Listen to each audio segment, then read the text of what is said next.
ఇక్కడ గ్రూప్ లో మెసేజ్ పెట్టారు. పుణ్యము, దానము, ధర్మములకు డిఫరెన్స్ చెప్పండి మేడం గారు అని చెప్పి. తర్వాత ఇంకొకరు సంకల్పాలు ఇంగ్లీష్ లో పెట్టండి అన్నారు. యాక్చువల్ గా ఇందాక నేను ఏదైతే స్క్రీన్ వేసానో అది తెలుగు, ఇంగ్లీషు రెండు ఉన్నాయి. సో పుణ్యము, దానము, ధర్మము అంటే ఇప్పుడు నేను ఏదైతే ఇందాక మీకు స్వధర్మాన్ని చూపించానో ఆ స్వధర్మంలో ఉండి కర్మలు ఆచరిస్తే ధర్మం ప్రకారం నడుచుకున్నట్లు లెక్క. ఇది ధర్మం అంటే. కరెక్ట్ ఇంకా ఎగ్జాక్ట్ వర్డ్ చెప్పాలంటే ధర్మం అంటే దైవీ గుణాలను ధారణ చేయడమే ఇక్కడ ధర్మం.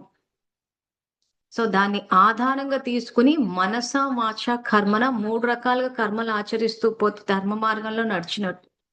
అలా కాకుండా కామ, క్రోధ, లోభ, మోహ, మదమాత్సర్యాల ఆధారంగా తీసుకుని కర్మలు ఆచరిస్తే పరధర్మంలో ఉన్నట్టు. సో స్వధర్మాన్ని ఆధారంగా తీసుకుని కర్మలు ఆచరిస్తే పుణ్యం వస్తుంది.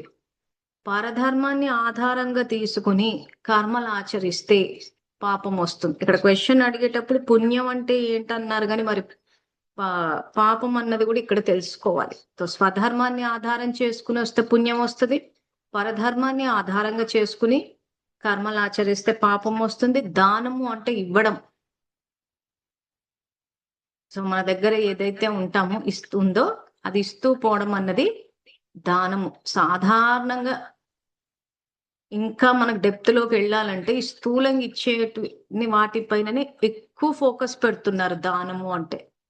అంటే అన్ని దానాల్లోకి అన్నదానం శ్రేష్టం. ఎందుకంటే మనం అన్నం పెట్టినప్పుడు అవతల వాళ్ళు తృప్తి పడతారు, చాలు అంటారు అని చెప్పేసి అన్నదానానికి ఎక్కువ ప్రాముఖ్యత ఇస్తారు అందరు.